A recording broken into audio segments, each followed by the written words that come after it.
Guys, PCS Hindi channel में आपका बहुत बहुत स्वागत है। मैं हर्ष साविदिया और आप देख रहे हैं भारतीय राज्य व्यवस्था, है ना, जिसको हम इंडियन पॉलिटी बोलते हैं या भारतीय संविधान बोलते हैं। तो ये मेरे हैंड रिटन नोट्स हैं। आप देखोगे कि मैं इससे पहले जो लेक्चर मैंने आपको दिया था, मेरे चैनल पे आप विजिट करोगे तो सारे सीक्वेंस जितने भी हैं सारे लेक्चर लगे हुए हैं क्रम से जीरो।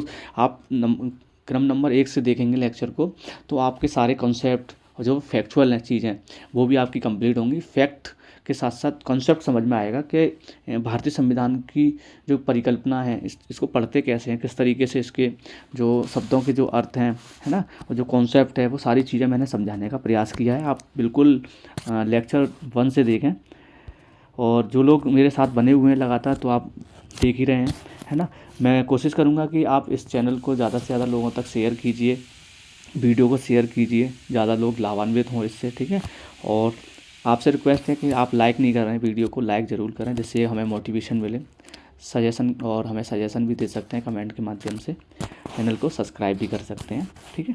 आगे देखेंगे। इतनी मेहनत करने के बावजूद मैंने आपको कराया सरकारी विधेयक और गैर सरकारी विधेयक। आपको मैंने साधारण विधेयक कराया, इसमें धन विधेयक कराया, है ना, 110 में होता है जो। अनुच्छेद 114 के तहत विनियोग विधेयक कराया, 117 के वित्तीय विधेयक जिसको फाइनेंस बिल बोलते हैं। दोनों में अंतर भी मैंने बताया था आपको। इसके बाद मैंने बजट भी बताया, वार्षिक वित्तीय विवरण बताया ना 112 में ये, ठीक है। उसके बाद में मैंने आपको संयुक्त अधिवेशन के बारे में बताया। उसके बाद संसद में जो शब्दावली होती हैं जैसे प्रश्नकाल, शून्यकाल, भोजन अवकाश, चर्चा काल, तो ये भी मैंने आपको कंप्लीट कराया। उसके बाद तारांकिक प्रश्न, अतारांकिक और सूचना, ठीक है, ये भी कंप्लीट कराया। जो मोशन होते हैं संसद में, जो प्रस्ताव लाए जा सकते हैं, वो मैंने बिल्कुल डिटेल में आपको कराया है। फिर उसके बाद में आप देखेंगे जो विभिन्न प्रकार की संसद में जो निधियां हैं, है ना, विभिन्न प्रकार की जो निधियां हैं उसको देखेंगे आप। इसमें देखो है क्या,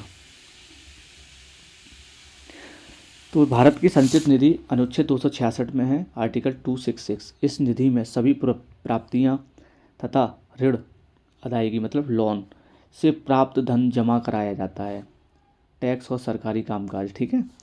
इस निधि से किसी भी धन को संसदीय विधि के सिवाय विनियोजित नहीं किया जा सकता। इसमें संसद की भूमिका है, ठीक है।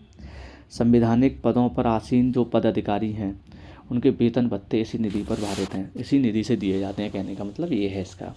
भारत का लोक लेखा समिति आप देखेंगे, इसको भी डिटेल में समझने का प्रयास कीजिए। संचित निधि, ठीक है, के अतिरिक्त सभी सार्वजनिक राशियाँ, जितनी भी सार्वजनिक राशियाँ होंगी इसी में जमा कराई जाती हैं, जैसे भविष्य निधि जमा, बैंक जमा राशि और बचत, ये सब भारत की लोक लेखा समिति के अंदर आता है, ठीक है, जिसको हम पब्लिक अकाउंट बोलते हैं, ठीक है। इस निधि से राशि निकालने के लिए संसद की मंजूरी की आवश्यकता नहीं होती है, उसमें आवश्यकता होती है। उसके बाद में यह है 267 अनुच्छेद, भारत की आकस्मिकता निधि, ठीक है, इमरजेंसी के टाइम पे ये ज़रूरत पड़ती है। समय समय पर निर्धारित निधियाँ प्राप्त की जाती हैं। यह निधि राष्ट्रपति के अधिकार में रहती है, वह किसी अप्रत्याशित व्यय के लिए अग्रिम दे सकता है। जैसे कोई डिजास्टर आ गया है ना, आपदा आ गई, तो उसमें क्या, राष्ट्रपति के अधिकार से रिलेटेड है, राष्ट्रपति को अधिकार है, इसमें से इमरजेंसी के टाइम में फंड निकाल सकते हैं। लेखानुदान देखेंगे, 116 अनुच्छेद 116 में दिया है लेखानुदान। विनियोग विधेयक के पारित ना होने की स्थिति में जब धन की आवश्यकता होती है तो लोकसभा को लेखानुदान के माध्यम से निश्चित समय अवधि के लिए संचित निधि से अग्रिम प्रदान करने की शक्ति है। मतलब लेखानुदान मतलब इसमें क्या है, जब विनियोग विधेयक के पारित ना होने पर स्थिति जब अगर ऐसी बन जाती है, उसे धन की आवश्यकता है, तो लोकसभा को लेखानुदान के माध्यम से निश्चित समय अवधि के लिए एक समय टाइम पीरियड डिसाइड किया जाएगा, इतने टाइम के लिए आपको ये पैसे दिए जा रहे हैं, आप अपना काम निकालिए। फिर उसके बाद में संसद की जो समितियां हैं, संसदीय समितियां बोलते हैं इसको, तो इसमें देखो ये चीज़ दी है, 2 प्रकार की होती है, स्थायी समिति और अस्थायी तदर्थ समिति, जो हमेशा अस्तित्व में रहती है और विशेष प्रयोजन के लिए बनी है। इसकी कार्य पद्धति देख सकते हैं आप। कार्य पद्धति क्या है, समिति के सदस्यों का निर्धारण कैसे, आनुपातिक प्रतिनिधित्व के अनुसार या सदन के अध्यक्ष और सभापति द्वारा होता है इसकी कार्यपद्धति। ठीक है, किसी संसदीय समिति की कार्यवाही के लिए 1/3 सदस्यों की अनुमति अनिवार्य होती है इसकी कार्यवाही के लिए। ठीक है, 1/3 सदस्यों की ज़रूरत पड़ती है। प्रमुख समितियां कौन कौन सी हैं आप देख सकते हैं। प्रमुख समितियां, लोक लेखा समिति इम्पोर्टेंट है ये, और इसके स्ट्रक्चर, इसका जो स्वरूप है उसको भी समझने का प्रयास करेंगे। कई बार प्रश्न पूछा गया है फैक्चुअल, प्लस कॉन्सेप्ट को समझने का प्रयास करना। आप कॉन्सेप्ट समझ गए तो फैक्ट उसमें शामिल है। वर्तमान में सदस्य संख्या 22 है। लोकसभा से आपके 15 सदस्य होते हैं, राज्यसभा से आपके 7 सदस्य होते हैं।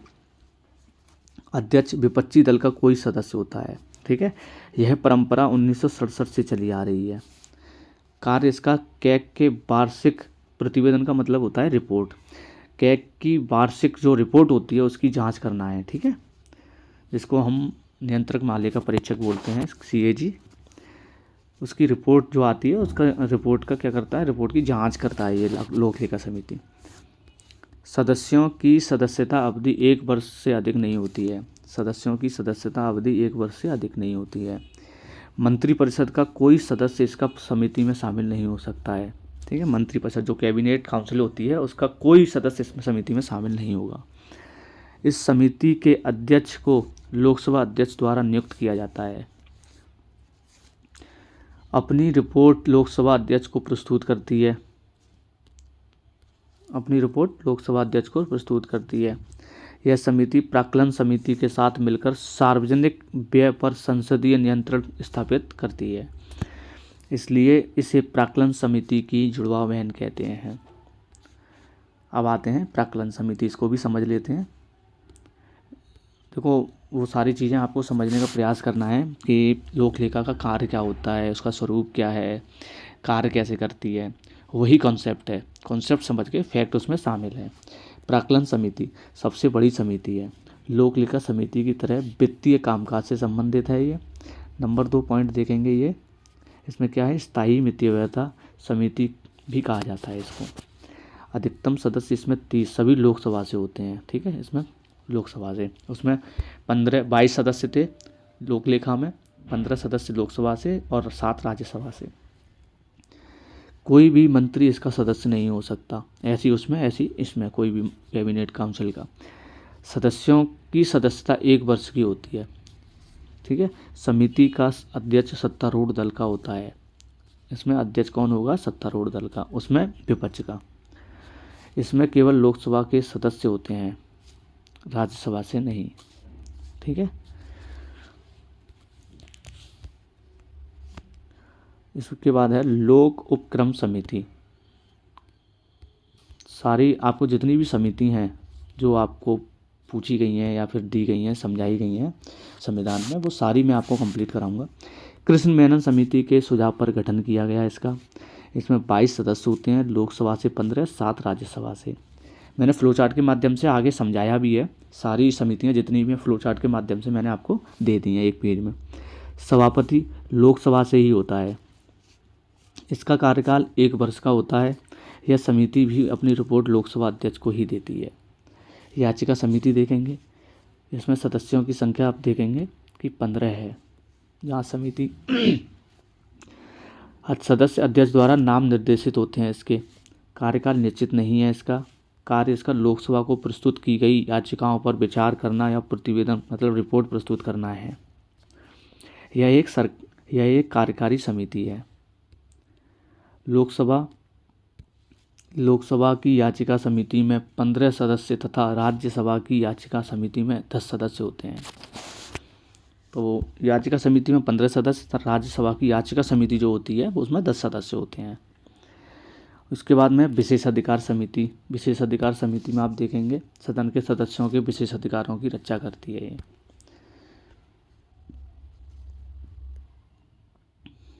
ये 2 प्रकार से है। ठीक है, मैंने फ्लो चार्ट के माध्यम से समझाने का प्रयास किया है।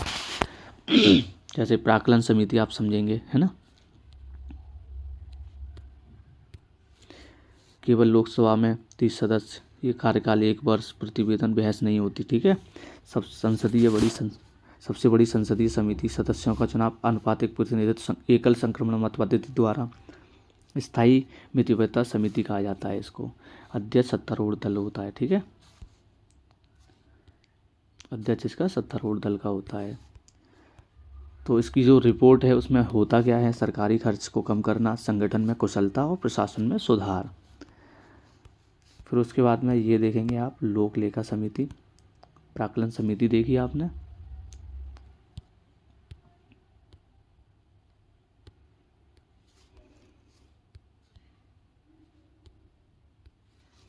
वर्तमान सदस्य 22, 15 लोकसभा से और राज्यसभा से 7, ठीक है। अध्यक्ष इसके विपक्षी दल का सदस्य होता है, ठीक है। यह परंपरा 1967 से चली आ रही है। कैग की वार्षिक रिपोर्ट की जांच करना है। समिति का अध्यक्ष लोकसभा अध्यक्ष द्वारा नामित होता है, ठीक है, नियुक्त किया जाता है। मंत्रिपरिषद का कोई सदस्य शामिल नहीं होता है इसमें। किधर भाग रहा है ये, कोई सदस्य शामिल नहीं होता, ठीक है। प्राक्कलन समिति की जुड़वा बहन भी कहते हैं इसको, ठीक है। उसके बाद में मुख्य कार्य क्या है मुख्य कार्य देखेंगे इसके क्या हैं, जैसे कैग द्वारा दिया गया लेखा परीक्षण संबंधी प्रतिवेदन की जांच, सदन द्वारा प्रदान की गई राशियों का विनियोग, धनराशि के अतिरिक्त व्यय की जांच करना, राष्ट्रपति के वित्तीय मामलों के अपव्यय और भ्रष्टाचार को इसमें उजागर करना, अकुशलता में कमी प्रमाण की खोज इसमें शामिल की गई है।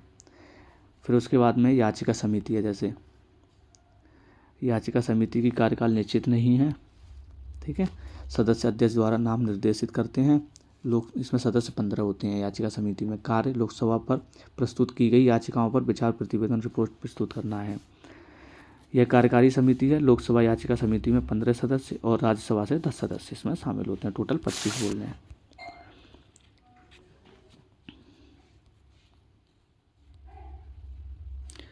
फिर उसके बाद में ये सरकारी उपक्रम समिति आपको मैंने अभी कराई थी ये, ठीक है। इसमें क्या है देखो, 22 सदस्य हैं, 15 लोकसभा से, राज्यसभा से। कृष्ण मेनन समिति की संस्तुति पर 1963 में लोकसभा अध्यक्ष के द्वारा नामित अध्यक्ष पद इसमें किया जाता है। अनुपातिक प्रतिनिधित्व जो चुनाव होता है इसका उसी प्रकार से होता है। 1 वर्ष के लिए इसका कार्यकाल। सरकारी जो उसका कार्य है, सरकारी उपक्रमों प्लस कैग की रिपोर्ट की जाँच सदन द्वारा या अध्यक्ष द्वारा निर्देश विषयों की जांच करना है। कुछ अन्य समितियां ये भी हैं, इनको भी आप देख लें, वहाँ मैंने कराई नहीं, इसको यहाँ पे देख सकते हैं आप। जैसे कार्य मंत्रणा समिति होती है, इसमें 15 सदस्य होते हैं अध्यक्ष सहित, ठीक है। लोकसभा में लोकसभा अध्यक्ष पदेन अध्यक्ष होता है, राज्यसभा में राज्यसभा पदेन सभापति होता है, ठीक है। ग्रंथावली समिति देख लें आप।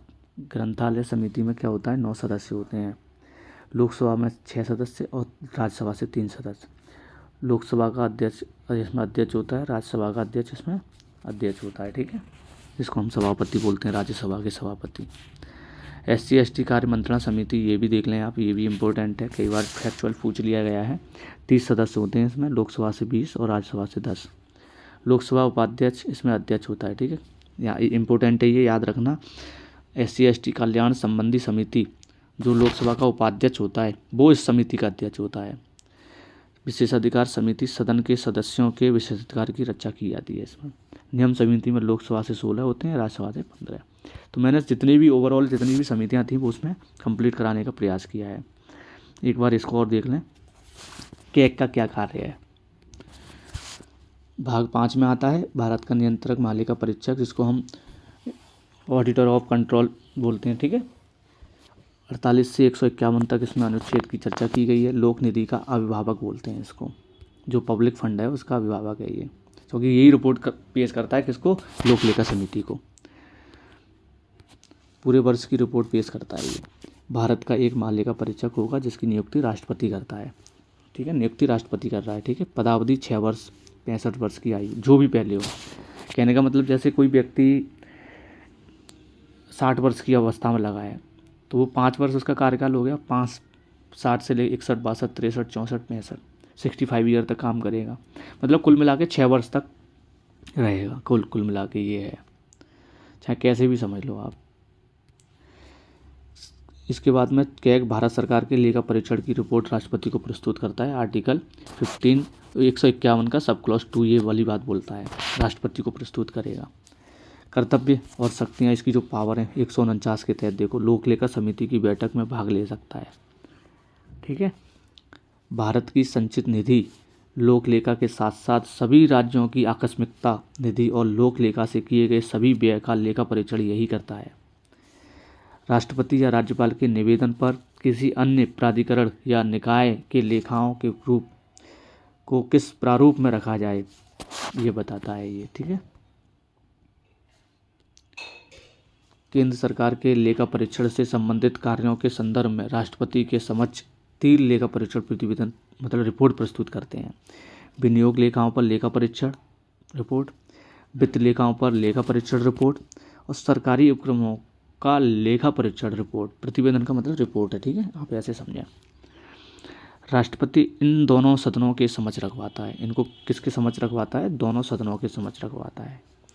पद से हटाने की प्रक्रिया उसी रीति से हटाया जाता है जिस रीति से सुप्रीम कोर्ट के न्यायाधीश को हटाया जाता है। ये आप चीज़ों को ध्यान रखना।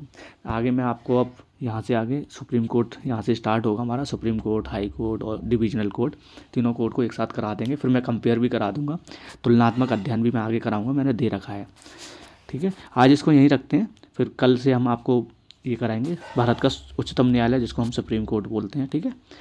आप ज़्यादा से ज़्यादा इसको शेयर कीजिए, सब्सक्राइब कीजिए चैनल को और लाइक कीजिए जिससे कि हमें मोटिवेशन मिले।